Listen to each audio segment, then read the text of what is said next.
こんにちは、ハリケーンフットボールです。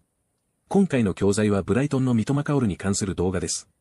ブライトンはプレミアリーグ第22節でマンチェスターユナイテッドとアウェーで対戦し、3対1の快勝を収めました。三笘とミンテがそれぞれ1ゴール、1アシストし合い、特にこの2人が素晴らしいプレーだったように感じます。今回の動画はブライトンのファンチャンネルであるアダム・マクドナルドチャンネルから、試合後のマッチリアクションの動画です。三笘とミンテだけでなく、他にも良いプレーをした選手が多かったので、いろいろな話に飛んでいますが、実際にどのように話しているのか、チェックしてみましょう。Halves in the middle. A very strong team, one that I really like because you had those options. I love Rutter. You're probably my favourite player right now at the club, but he's a great option to bring on off the bench. And I felt that Fabian Hurtzler picked the right side to start with. Mitoma and Minteh, incredibly direct. From minute one, we were lumping, but not lumping. We were kind of floating balls in behind. The tactic clearly that was working for us was getting the ball in behind quickly with a quick ball from a Baleba or a dunk into Mitoma or Minteh on the right or left wing and getting them in behind and getting them attacking and running at the fullbacks. Because, that's how that first goal came about. That's how so many of the chances came about. We're in those wide areas, taking advantage of the fullbacks being out of position, the centre-halves in the back three being a bit all over the place and not quite being sure of their positions. We really, and maybe that is a way to play against the back three when you've got your three centre-backs quite wide in possession and then your fullbacks really high up. Actually, if you can get two wingers really high and just getting them sitting on the shoulder of the last defender and just getting in behind with a perfect ball from Dunk or Baleba, that's what we were doing so well. And from minute one, whatever the goal was, minute 4, minute 5, minute 6, minute 7, we were doing that. And the goal came about and it was absolutely fantastic. The ball in around the middle of the park, Baleba's getting the ball. By the way, Baleba, again, having an absolutely fantastic game, winning possession, bullying people, being able to travel up the field so well. He gets the ball quite deep into our half, probably on the edge of the D in our half. One perfect ball over the top into Mitoma, and Mitoma is in. With that ability that he has just to deaden the ball immediately and be in behind, he takes his touch and it's perfect, and suddenly he's straight in behind. He's one-on-one with the goalkeeper. What does he do? You notice Minteh's to his right, squares it to him, and he has a perfect tap-in. And it was brilliant and a really fantastic start because Brighton, the first couple of minutes, it's hard. It's no one really made necessarily a really kind of obviously fast start. Man United didn't come out of the gate really fast. We didn't necessarily come out of the gate really fast, but that first big chance in the game just went to us and we scored it. And I think that really set the tone for that game plan of Brighton just being really in everyone's face, being right on the shoulder of the last defender, getting in behind. I thought Brighton's pressing was really, really good as well. And the front line, particularly the Mitoma, Welbeck, Minteh with João Pedro sort of just in behind, playing off him, was a brilliant front line because they pressed so well. Danny Welbeck in particular pressed absolutely brilliantly. There were moments in that first half where Mainu or Ugarte were just caught napping on the ball, and you'd see Welbeck coming quite deep actually and just pinching the ball off him. That physicality that Welbeck has where he can just nudge someone off the ball, barge them out of the way. He came deep, he'd win the ball back, he'd hold on to it, and he'd get us up the field. And there were so many great moments like that where actually our build-up play was brilliant. We'd win possession, we'd win that turnover, and we would then build up and counter-attack or just have general nice build-up really, really nicely with the two wingers bombing on. So it was a really nice start. And you know what? Up until that point, absolutely perfect. What had happened before that, though? When playing out from the back, I thought Dunk, Van Hecke, the whole back line were very good. Bart Verbruggen did make a couple of slip-ups with his ball distribution out from the back before the fateful penalty that came about. There was one incident where he played it into, I think it was Ayari, basically just in the middle of the pitch. And it was an ambitious ball because it wasn't really on, and Ayari would have had to have done quite a lot. Anyway, it kind of all ended up getting back to normal and they were able to reset. But it was a poor ball and it was, oh my God, Verbruggen, pull yourself together, mate. And I'm not sure what his game is. Anyway, second half, boy, did he come out and have a brilliant, brilliant game. For the Mitoma goal that puts 2-1 ahead, Ayari in the middle of the pitch, wins the ball, gets the ball played to him, and he drives us up the pitch. He carries the ball, dribbles forward, and gets us right up into the Man United kind of final third, and plays a lovely ball out to Minteh. Minteh receives the ball with his left foot, a left foot far post kind of ball. Like one, I think Welbeck scored a goal last season or the season before where it goes right far into the far post and he was there. This time it was Mitoma at the far post. He was able to just kind of prod it in with his far foot reaching in, and it was a great goal. Brilliant from Ayari. Another brilliant piece of play from Minteh. Minteh and Mitoma on fire this afternoon. They were absolutely fantastic and a really, really, really good goal. And then not long after that, Rutter gets the third. Again, another example of where Ayari was really good, out wide, getting the ball played to him. He was in the kind of what would be a right wing position, a right back high up the pitch. It was Ayari out there. Basically thinks, screw it, I'm just going to put the ball in the box. Puts the ball in the box. It's a really good ball, actually. I remember thinking, he's overhit this here. It was a really good ball right in front of the keeper, but then the keeper just about gets to it, spills it, lands to the feet of Rutter, and Rutter's able to just poke it away. Rutter's now becoming a player. I think I spoke about it in the last episode. He's probably my favourite player now, Jorginho Rutter. He encapsulates everything that you want to see from a fan when you see a footballer. He's so hard-working. He's technically brilliant. He scores goals. He scores good goals. He scores scrappy goals. I said it before, but whenever he plays well, it feels like the team plays well. Whenever the team plays well, it feels like it's because he's playing well. And he encapsulates the kind of vibe and momentum of the team. And I think it was another example where he came on and that energy, that industrious nature that he has to him, where he'll chase every ball down. He'll be searching and sniffing for everything. He's got that real element about him with that brilliant technical ability to dribble past players and get around players. And it was the perfect player for it to land to because he could so easily just run the ball round Onana's hands and poke it away.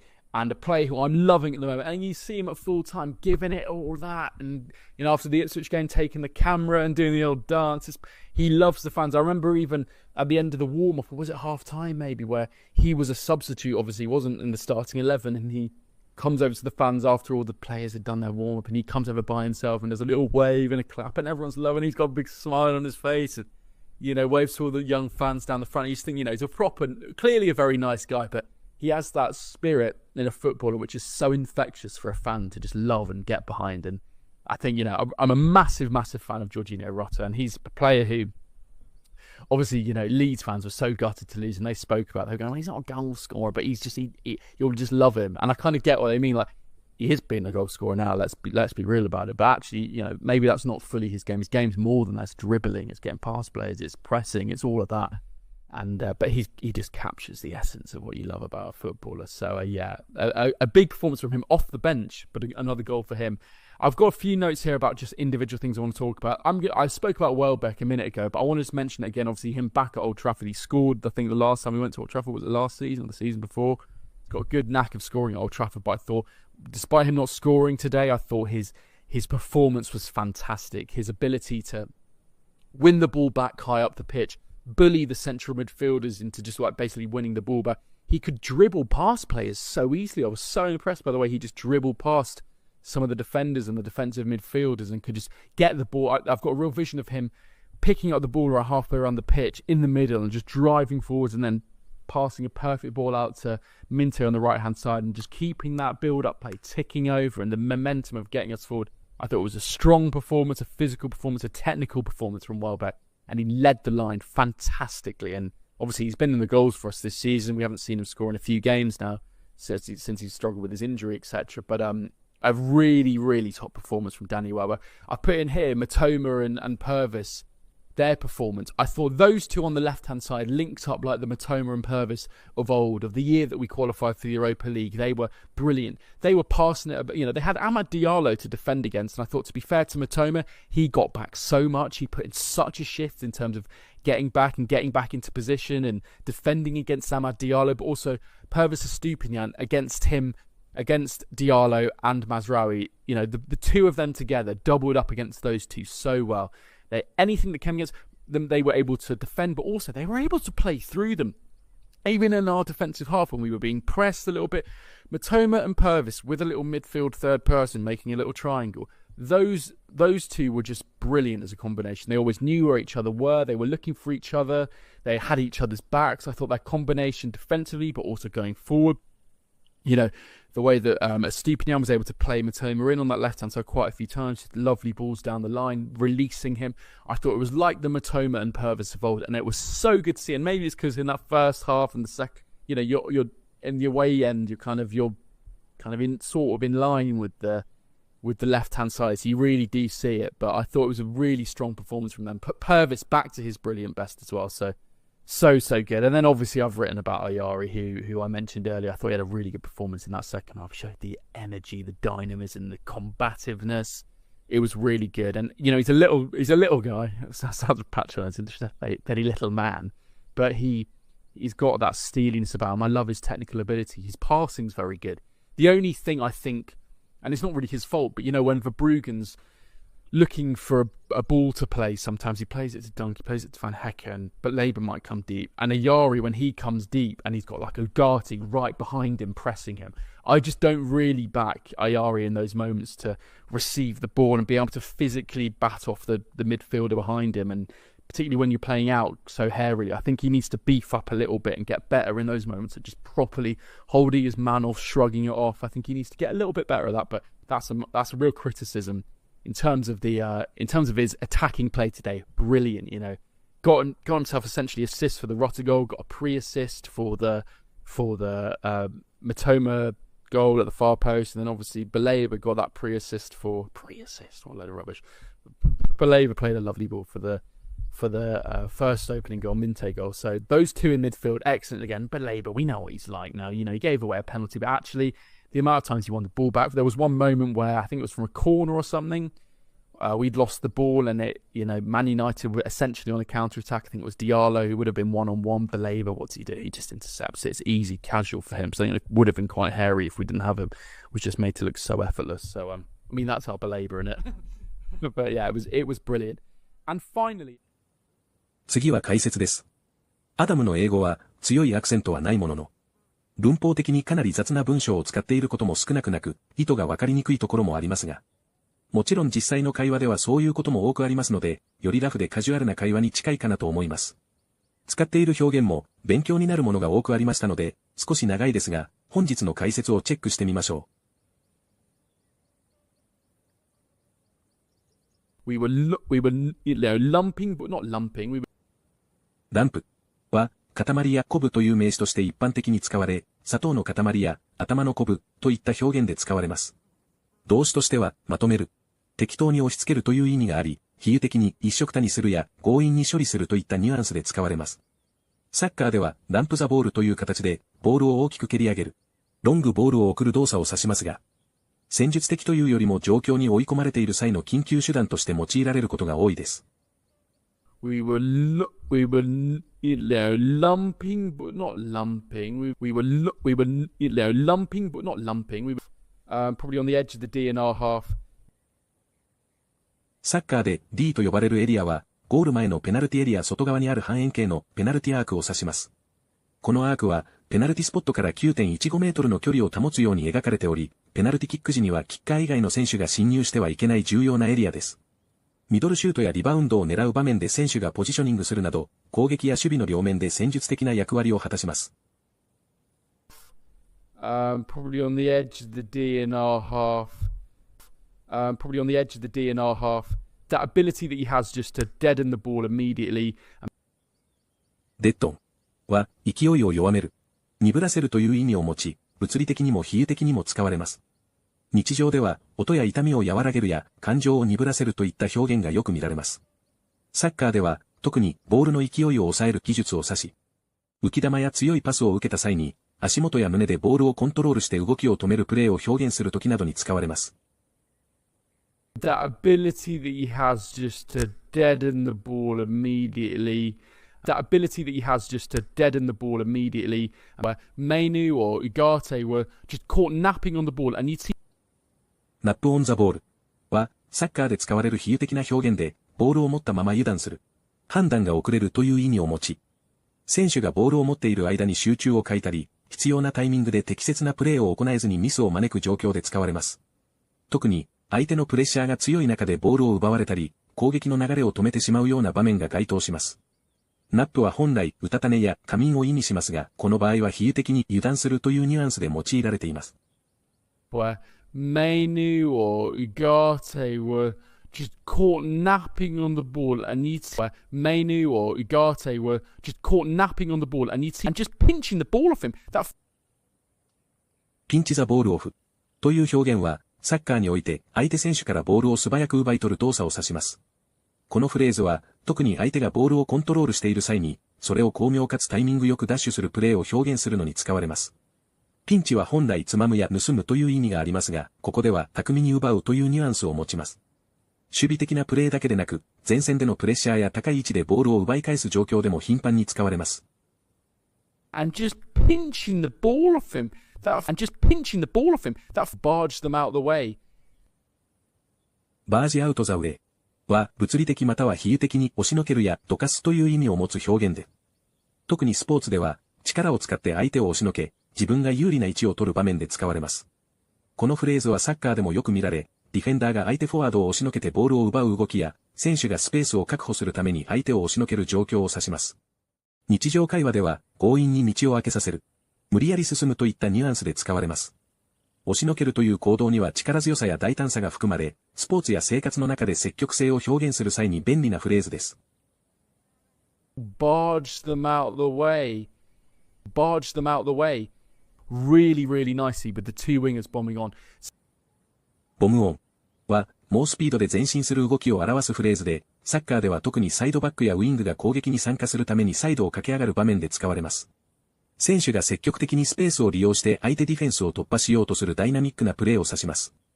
日常会話でも急いで突進する、全速力で移動するといった意味で使われることがあり、例えば車や人が猛スピードで道を進む状況などで使われます。Really, really nicely with the two wingers bombing on. Really, really nicely with the two wingers bombing on. Bart Verbruggen did make a couple of slip-ups with. スリップアップは、うっかりしたミスや不注意による失敗を指すカジュアルな表現です。日常生活では、重要ではないけれど少し恥ずかしいミスや、計画が狂う原因となった軽微な間違いを表し、スポーツでは、例えばディフェンダーが判断ミスをして相手に得点を許すような場面でも使われます。深刻な過失というより、注意不足や油断から生じる一時的なミスを意味し、フォーマルな場面では、ミステイクやエラーに置き換えることもできます。Bart Verbruggen did make a couple of slip-ups with. Bart Verbruggen did make a couple of slip-ups with before the fateful penalty that came about. フェイトフルは運命を決定づけるまたは重大な影響を及ぼすという意味の形容詞で、人生や歴史において重要な転機となる出来事や決断を表す際に使われます。文脈によっては不吉なや致命的なというネガティブなニュアンスを含むこともありますが、ポジティブな意味でも使用可能で、例えば、運命的な日や運命を左右する選択という形で特定の瞬間の重要性を強調する際に適しています。Before the fateful penalty that came about, before the fateful penalty that came about, he was able to just kind of prod it in with it. プロットインはサッカーのゴールシーンで軽く触れてボールを押し込む動作を表すフレーズです。特にゴール前の混戦で正確なシュートが難しい状況で、タイミングよく足や体の一部を使ってボールをゴールに入れる場合に使われ、力強いシュートではなく、反射的な動きや位置取りが重要なプレーを指します。日常会話でも軽く押す、ついて入れるといった動作を表す際に使われます。He was able to just kind of prod it in with. He was able to just kind of prod it in with it. Basically, think screw it. スクルーイットは諦める、開き直る。または勢いで決断をする際に使われるカジュアルなスラングです。例えば、複雑な状況に対して、もうどうでもいいと言いたいときや、思い切り何かをやる決断をしたときに用いられます。この表現は少しラフで感情的な響きを持つため、親しい人との会話や非公式な場面でよく使われますが、フォーマルな場面では避けるべき表現です。Basically think screw it. Basically think screw it. He encapsulates everything you want to see from a fan. インキャプセレイトは複雑な内容やアイデアを簡潔に要約すること、または物理的に何かを包み込むことを意味します。彼女の演技はそのキャラクターの精神を簡潔に表しているというように、抽象的な内容を一言で表現する際によく使われます。技術の分野ではデータや機能をカプセル化して外部から守るという意味でも使われ、要点を的確にまとめたい場合や何かを閉じ込める動作を説明するのに適しています。He encapsulates everything you want to see from a fan. He encapsulates everything you want to see from a fan. She put in such a shift in terms of getting back and put in the shift は仕事やスポーツで懸命に努力する姿勢を指す表現で、例えばサッカーの試合で選手がピッチ上で全力を尽くしてチームに貢献する場面でよく使われます。職場ではタスクや締め切りに向けて一生懸命に取り組む際にも使われ、努力や献身的な姿勢をポジティブに評価する場合に適しています。She put in such a shift in terms of getting back, and she put in such a shift in terms of getting back, but he's got that steeliness about him. I love his technical ability. スティーリネスは精神的な強さや冷静さを表す言葉で、逆境や困難に直面しても揺るがない態度や意志を指し、いわゆる鋼の精神というように、困難な状況で毅然とした行動をとる人を称賛する際に使われます。冷徹で合理的な判断を示す場面にも適しており、ポジティブな意味合いで使われることがほとんどで、特にリーダーシップや困難を乗り越える場面でよく使用されます。But he's got that steeliness about him. I love his technical ability. But he's got that steeliness about him. I love his technical ability. And particularly when you're playing out so hairy. ヘアリは毛深いという基本的な意味に加え、スラングとして危険な、緊張感のある、混乱したなどのニュアンスで使われ、問題が起きたり困難な状況に陥ったことを意味します。恐怖や緊張感を伴う場面を指す際に適しており、日常会話ではシリアスな状況をカジュアルに伝える際に便利な言葉です。And particularly when you're playing out so hairy, and particularly when you're playing out so hairy, I think he needs to beef up a little bit. ビーフアップは強化するや改善するを意味するカジュアルな表現で、警備や計画の強化など物事をより強固にする文脈で使われることが多く、スポーツや仕事の改善を表す際にも便利です。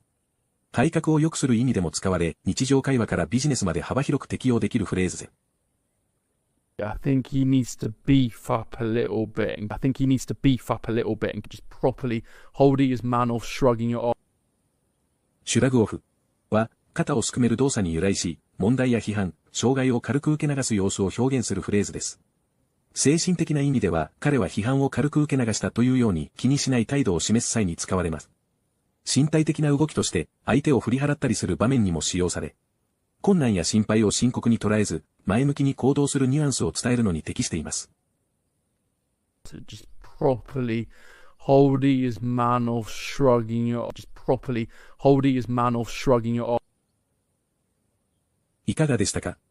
三笘薫が2試合連続で先発を外されたのは、私の想像では単純に休ませることと競争が激しくなっていることの両方があったと思いますが、実際に休息も取れたのでしょうし、競争を感じているのかもしれませんし、実際にゴールやアシストを欲していたのだとも感じますが、1ゴール、1アシストと最高の結果を出し、2試合連続のゴールであり、実際にプレーのキレもゴールに向かう姿勢もまた一段階上がったように感じます。特にマンチェスターユナイテッド相手だとニュースや YouTube でも取り上げられることが多いので、こういう試合で結果を出すことも非常に大きいことだと思います。また他の動画も扱いたいと思いますが、1本を作成するのに相当の時間を費やしますので、過去の動画も何度も見ていただいて、ゆっくりお待ちいただければと思います。本日もご視聴いただきありがとうございました。またすぐにお会いしましょう。